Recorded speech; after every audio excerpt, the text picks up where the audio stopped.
আমাদের মনে অনেকেই প্রশ্ন যে আমার বিরুদ্ধে যদি কোনো মামলা দায়ের না হয়, আমার বিরুদ্ধে যদি আদালত থেকে কোনো ওয়ারেন্ট ইস্যু না হয়, সেক্ষেত্রে আমাকে কি পুলিশ গ্রেফতার করতে পারবে কিনা? কিংবা পুলিশ যদি এ ধরনের কোনো গ্রেফতার করে সেটা কি বৈধ কিনা? এ বিষয়টি আমরা অনেকেই সন্দিহান। আজকে এই বিষয়টি আপনাদের কাছে ক্লিয়ার করব। হ্যালো এভরিওয়ান, আমি অ্যাডভোকেট সাঈদ। আজকে আলোচনা করব ওয়ারেন্ট ছাড়া কিভাবে গ্রেফতার করা যায় কিংবা গ্রেফতার করা কি আসলে বৈধ কিনা? দেখুন, আমাদের বাংলাদেশের আ ও ও ফৌজদারি আইনে আপনার একটি স্পেশাল বিধান আছে, যেখানে ফৌজদারি কার্যবিধি এর ৫৪ ধারায় বলা হয়েছে, বিশেষ কিছু কারণ আছে, যেই কারণে একজন পুলিশ অফিসার ওয়ারেন্ট ছাড়া একজন ব্যক্তিকে গ্রেফতার করতে পারে। তো আপনি যদি ওই ধরনের কোনো কারণের মধ্যে পড়ে যান, সেক্ষেত্রে আপনাকে কিন্তু ওয়ারেন্ট ছাড়া গ্রেফতার করতে পারে। কারণগুলো কি? আপনাকে যদি এরকম কোনো ডাউট হয় যে আপনি কোনো আমলযোগ্য অপরাধ করতে পারেন, আপনি কোনো গুরুতর অপরাধ করতে পারেন, আপনি কোনো আপনার এক্সট্রিম লেভেলের কোনো ক্রাইম করতে পারেন, সেক্ষেত্রে কিন্তু পুলিশ আপনাকে সন্দেহ ভাজন হিসেবে কিন্তু আপনাকে গ্রেফতার করতে পারে।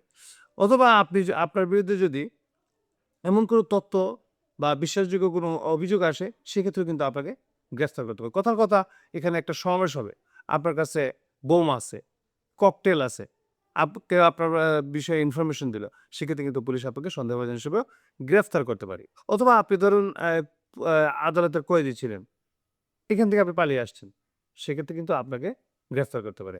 দেখুন, আপনার কাছে এমন একটা ঘর ভাঙার সরঞ্জাম আছে, এমন হাতুড়ি আছে কিংবা আপনার কাছে মানে কোদাল, কাস্তে আছে, যেগুলা দিয়ে আপনি হয়তো কারো ওই নির্মাণাধীন কোনো ভবন ভেঙে দিতে পারেন।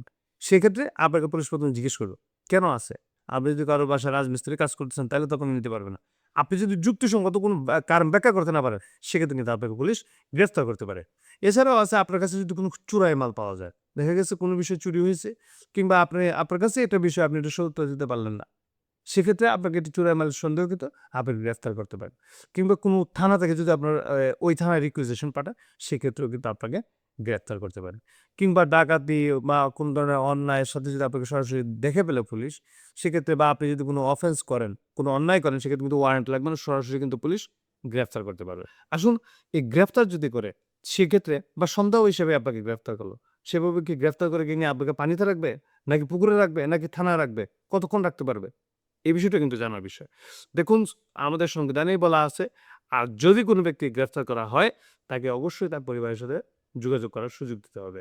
এবং তাকে ১ম এ যে পুলিশ অফিসার আপনাকে গ্রেফতার করতে চাইবে, সে আগে আপনাকে তার পরিচয় দিবে। এমনকি আপনাকে যদি তল্লাশি করে, সেক্ষেত্রে অন্য একজন অ্যা থার্ড পার্টির মাধ্যমে পুলিশ নিজেকে আগে চেক করবে। অর্থাৎ পুলিশের কাছে যদি হাতে মানে কোনো কিছু থাকে, আপনাকে দিয়ে ফাঁসিয়ে দেয়, সেরকম কিন্তু হতে পারে।